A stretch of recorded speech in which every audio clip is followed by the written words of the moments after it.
ये मैं देख रहा था तो ये तो चल रहा है, ये मैंने डिफरेंट करके देखी है, ये अब 8th है इस पे। ये देखिए स्लाइड कंटेंट 6 तक मैंने कर लिया, 7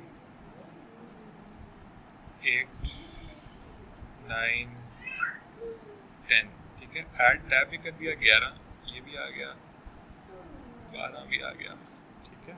ये सारा आ गया, साथ ही नीचे इसका सारा रिकॉर्ड आ गया। अब मैं अप्रूव में डाउनलोड करके देखता हूँ। Slide content complete, download text file, copy